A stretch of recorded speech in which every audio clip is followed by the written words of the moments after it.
હવે જો ધોરણ 9 વિજ્ઞાનની અંદર આગળનો ટોપિક છે જૈવ ભૂ રાસાયણિક ચક્ર.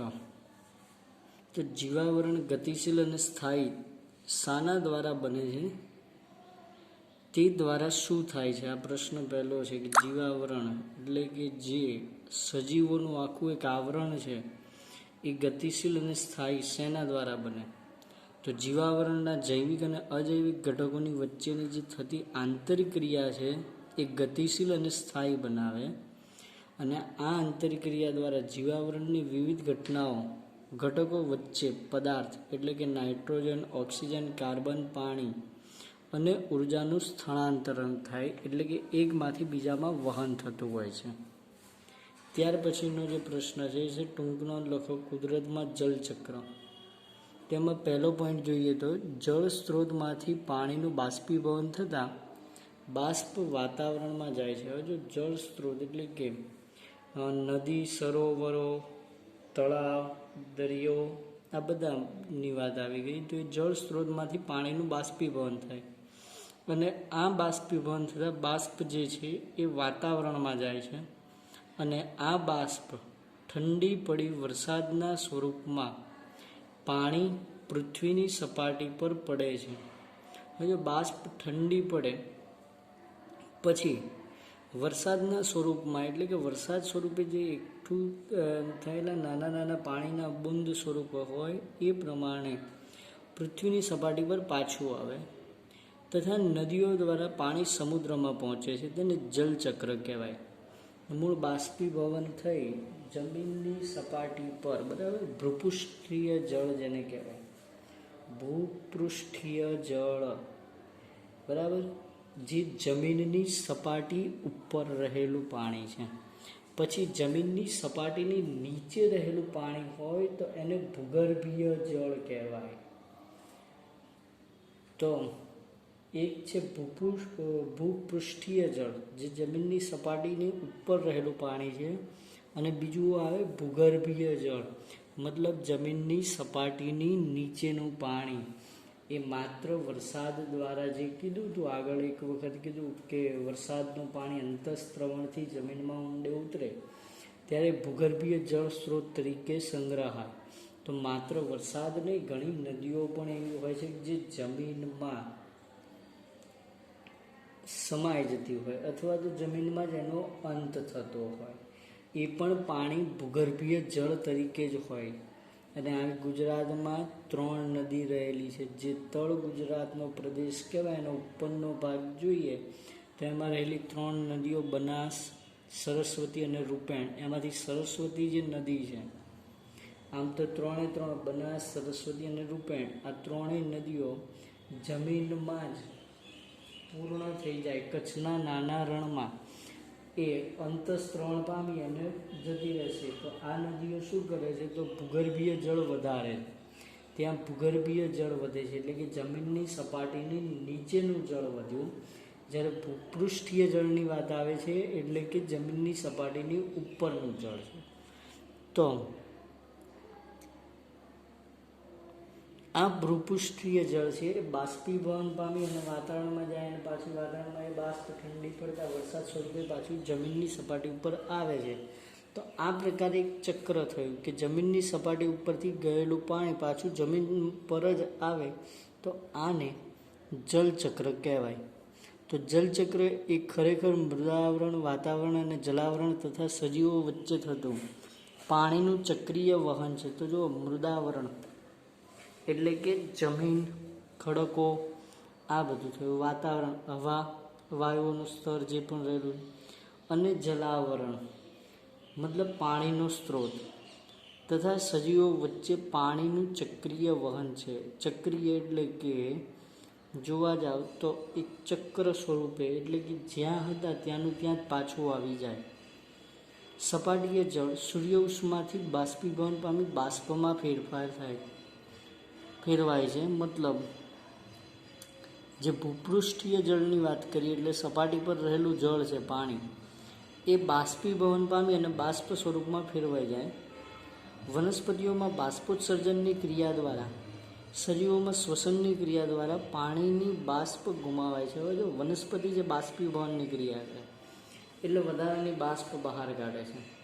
એવી જ રીતે સજીવો જે છે એ શ્વસનની ક્રિયાની અંદર ઉચ્છ્વાસમાં ભેજ ગુમાવે એટલે બાષ્પ રૂપે ગુમાવે છે.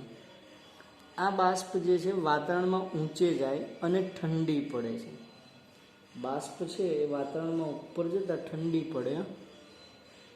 સંઘનન દ્વારા વરસાદ, બરફ, હિમ સ્વરૂપે પાણી પર કે પૃથ્વી પર પાણી પાછું ફરે છે. જો સંઘનન, કન્ડેન્સેશન જેને કહેવાય, ઘનીભવન પણ કહી શકો તમે, ઘનીકરણ પણ કહેવાય. સંઘનન, ઘનીભવન બધાનો અર્થ એક જ થાય, ઠંડુ પડી એકત્રિત થવું. તમે વરાળ જોઈ હશે, વરાળ છે એ ફેલાતી જાય, ફેલાય ત્યારે ઠંડી પડે અને પાણીની બાષ્પ સ્વરૂપમાં એ રહેલી જે વરાળમાં રહેલી પાણીની બાષ્પ હોય એ પાછું પાણીમાં પણ ફેરવાતું હોય. આવું તમે ગરમ દૂધ ઉપર જોયું હશે કે ઢાંકણ ઢાંક્યું હોય તો એની નીચેની સપાટી છે ત્યાં પાણી જોવા મળે આપણને.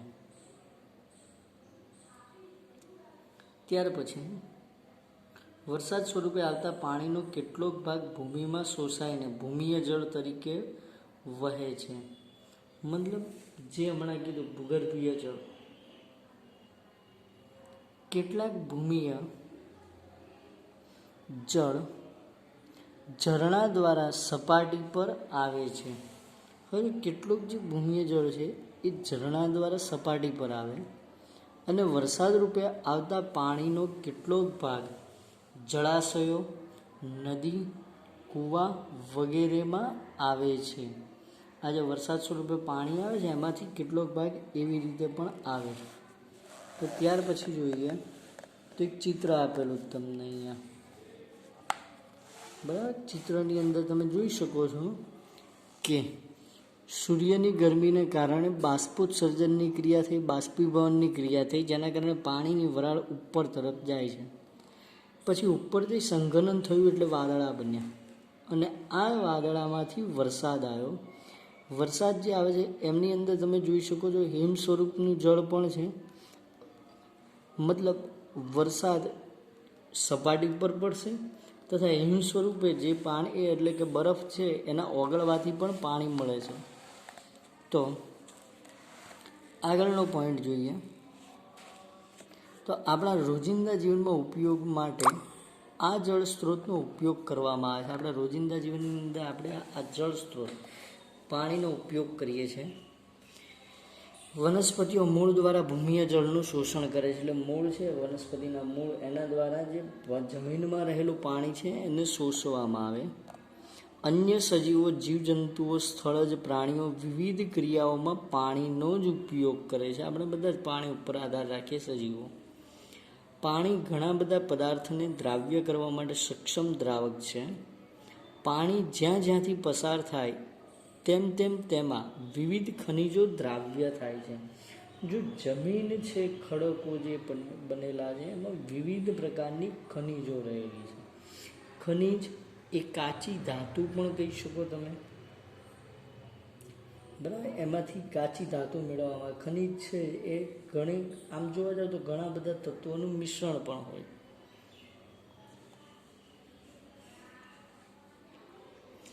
આ રીતે નદીના વહેતા પાણી દ્વારા ઘણા પોષક દ્રવ્યો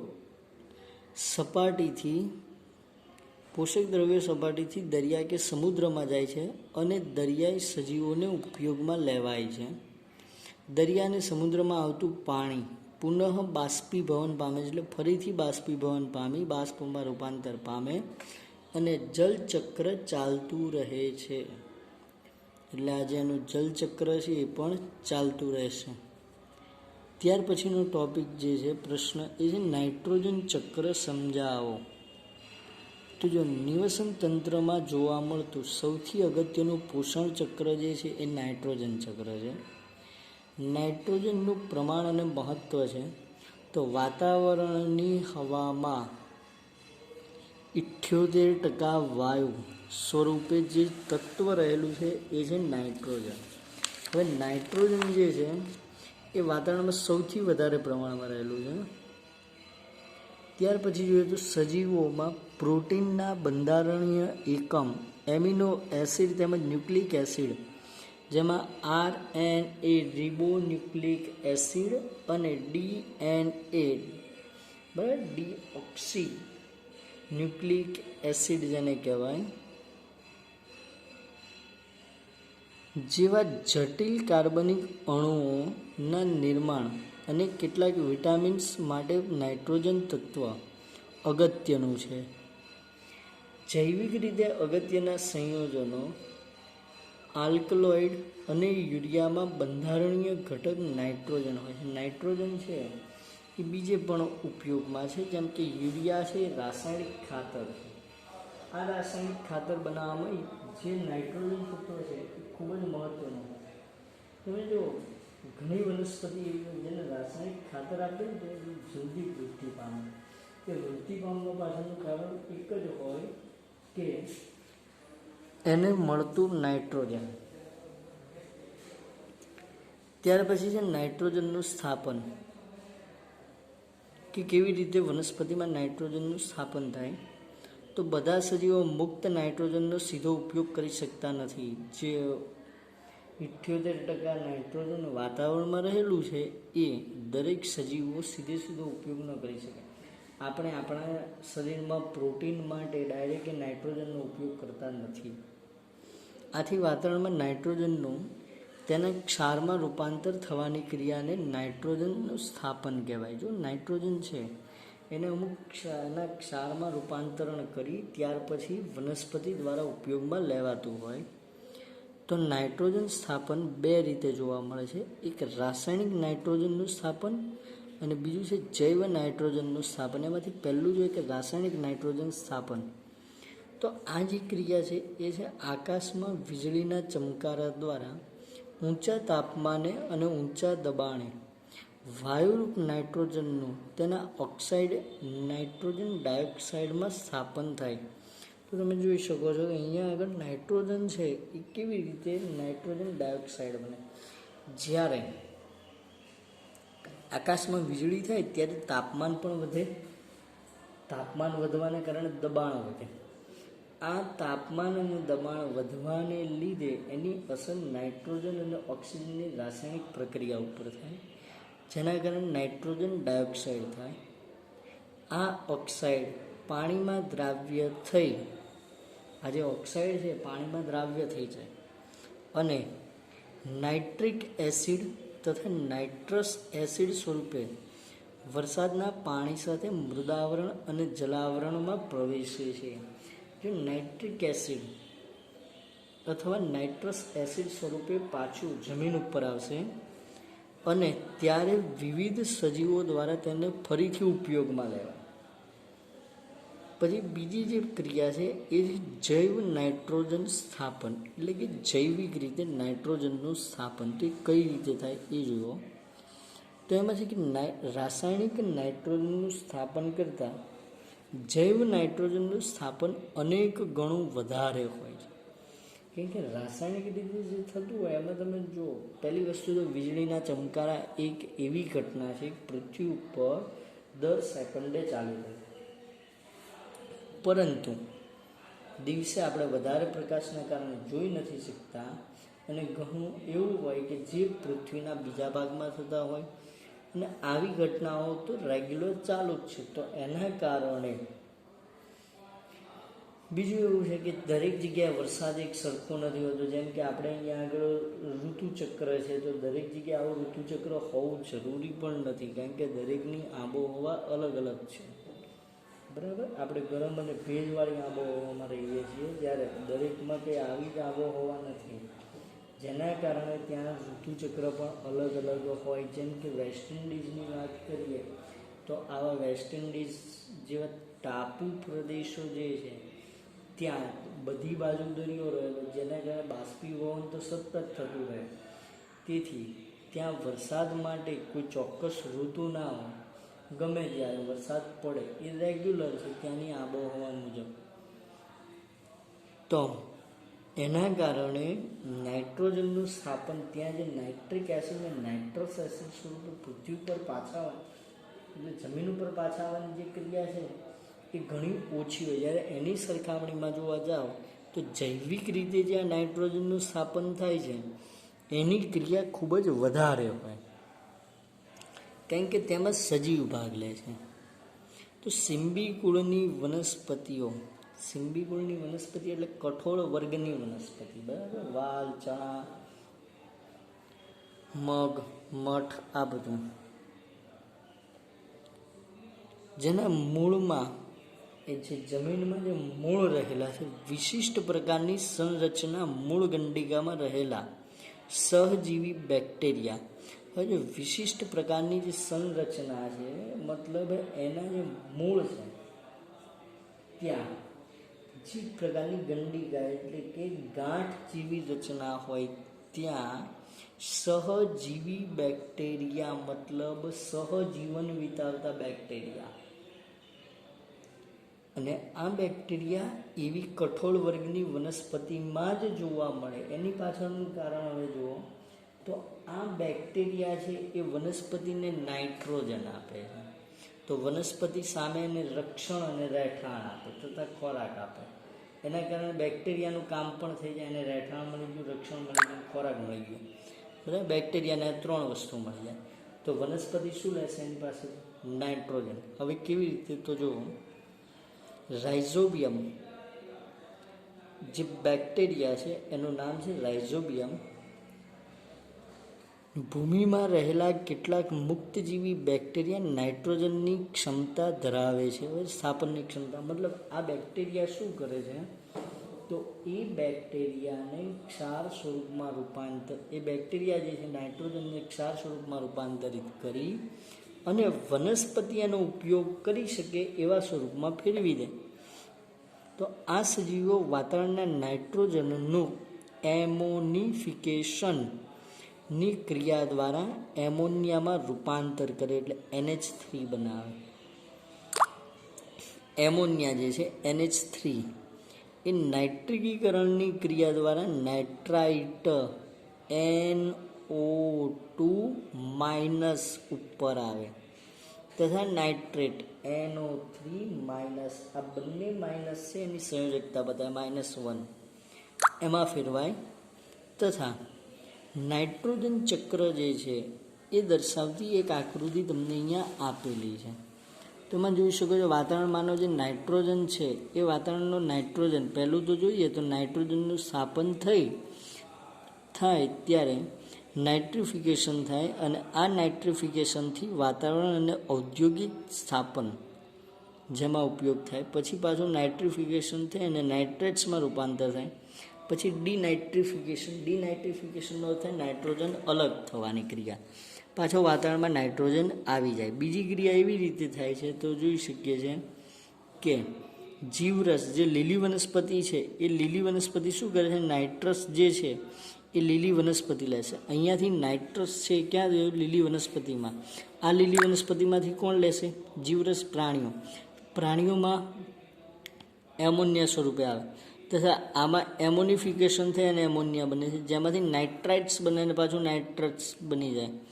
અને આ રીતે પાછું એનું ડિનાઇટ્રિફિકેશન થાય અને વાતાવરણમાં જવાની જે ક્રિયા છે એ વનસ્પતિ જે તે પ્રાણીઓના મૃતદેહ સડે ત્યારે થાય, એટલે ત્યાં સુધી એ ન થાય. પછી ક્રિયા આગળ ત્યાર પછીનું જોઈએ તો જૈવ ઘટકોમાં નાઇટ્રોજનનું વહન છે. પહેલો પોઈન્ટ તો એમોનિયમ નાઇટ્રેટ કે નાઇટ્રાઇટનું વનસ્પતિઓ શોષણ કરી તેમને એમિનો એસિડમાં ફેરવે. એમિનો એસિડ જે છે પ્રોટીનનો બંધારણીય ઘટક છે, એટલે એમિનો એસિડથી પ્રોટીન બને. તો એમિનો એસિડનો ઉપયોગ કરી અને પ્રોટીનનું નિર્માણ થાય અને પ્રોટીન આપણે બધા જ સજીવો મેળવીએ છીએ. ત્યાર પછી નાઇટ્રોજનનું ભૌતિક પર્યાવરણમાં પુનઃ પ્રવેશ કઈ રીતે થાય? તો જ્યારે વનસ્પતિઓ અને પ્રાણીઓ મૃત્યુ થાય ત્યારે મૃતદેહ ભૂમિમાં ઉમેરાય છે. ભૂમિમાં રહેલા કેટલાક બેક્ટેરિયા વિવિધ સંયોજનોમાં આવેલું નાઇટ્રોજનનું નાઇટ્રાઇટ અને નાઇટ્રેટમાં રૂપાંતર કરે. હવે જો સંયોજન જે હતા એમિનો એસિડમાંથી શેમાં ફેરવાઈ જશે? નાઇટ્રાઇટ અને નાઇટ્રેટમાં, જે પાછું ભૂમિમાં મુક્ત થઈ જાય અને એ નાઇટ્રેટ અને નાઇટ્રાઇટનો ઉપયોગ કોણ કરશે? વનસ્પતિ. ત્યાર પછી છે ડિનાઇટ્રિફિકેશનની પ્રક્રિયા એટલે નાઇટ્રોજનને છૂટો કરવાની ક્રિયા. તો કેટલાક, જેમાં એ બેક્ટેરિયાનું નામ છે સ્યુડોમોનાસ પ્રકારના બેક્ટેરિયા નાઇટ્રાઇટ અને નાઇટ્રેટનું અણુ સ્વરૂપ નાઇટ્રોજનના રૂપાંતર કરે. આમ નાઇટ્રોજન પુનઃ વાતાવરણમાં પ્રવેશે છે. નાઇટ્રોજન જે છે એ ફરીથી વાતાવરણમાં આવે ડિનાઇટ્રિફિકેશનની પ્રક્રિયાથી. તથા આગળનો પોઈન્ટ પછી આવે કે આમ નાઇટ્રોજનનું પુનઃ વાતાવરણમાં પ્રવેશ કરે તો આમ વાતાવરણમાં નાઇટ્રોજન પોતાના મૂળભૂત સ્વરૂપમાંથી પસાર થતા ભૂમિ અને પાણીમાં સાદા અણુઓ સ્વરૂપમાં ફેરવાય છે. તે સજીવમાં વધારે જટિલ અણુના સ્વરૂપમાં ફેરવાય અંતે તે સામાન્ય સ્વરૂપમાં પાછો આવી જાય. એટલે કે જટિલ અણુમાં એટલે કે તે જોવા જઈએ તો આપણે કાર્બન ડાયોક્સાઇડના પ્રોટીનના સ્વરૂપમાં ફેરવાઈને પણ પાછો આવી જાય છે પોતાની જે સ્થિતિ હતી એમાં જ. તો હવેનું આગળનું જે ચક્ર છે એ છે કાર્બન ચક્ર. બરાબર, એને નેક્સ્ટ ટાઈમ લઈશું. તો આટલા સુધી રાખીએ આજે.